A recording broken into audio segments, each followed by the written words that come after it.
Le sujet abordé aujourd'hui est la procrastination.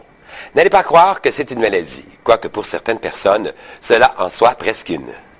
La procrastination consiste à toujours remettre au lendemain ce qui pourrait être fait aujourd'hui. Ça me ressemble tout à fait.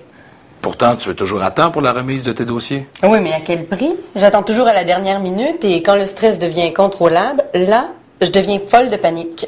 Pourtant, tu as l'air si calme. On dit que c'est l'adrénaline qui stimule certaines personnes à fonctionner. Je dois être parmi celles-là. Tu ne reconnais pas ton saboteur qui te fait toujours remettre à plus tard ce que tu dois faire dans un ordre chronologique normal, sans te stresser? Je perds mon temps à régler des détails inutiles ou je travaille sur des dossiers qui ne sont pas prioritaires. Enfin, je vais essayer de changer. Attention, tu ne feras qu'essayer. La procrastination émane d'un manque de discipline et d'organisation dans sa tête. La principale cause d'un manque d'organisation est le manque de concentration. La personne désorganisée déborde d'idées, mais elles sont éparpillées ici et là dans sa tête. La distraction est aussi un obstacle à la productivité.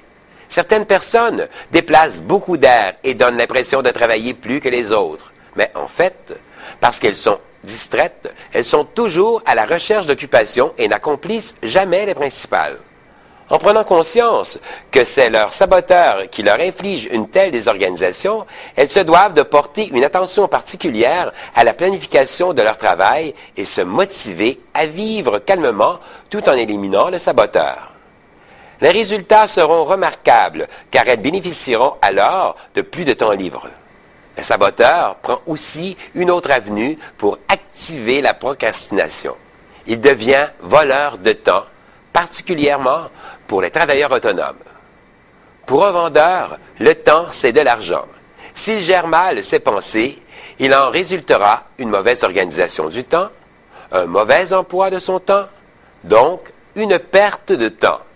Le vendeur laisse ses pensées vagabonder au gré du vent et accepte d'investir son temps au rythme d'impulsion momentanée. Les résultats de ses ventes reflèteront ce déséquilibre. Avec gestion de la pensée, les vendeurs deviennent des champions. En pleine récession, des agents immobiliers battent des records de vente. Des courtiers, des agents d'assurance atteignent des objectifs faramineux.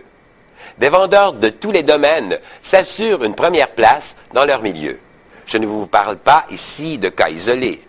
Je vous parle de l'ensemble des vendeurs qui ont appliqué les techniques proposées. Professionnels, ils le sont. Ils connaissent leurs produits et les techniques de vente. Ce qui leur manque, c'est l'assiduité dans leur rendement.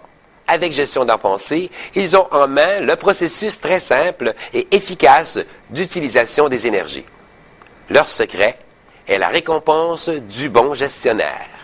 Comme exercice, demandez-vous si vous êtes enclin à la procrastination.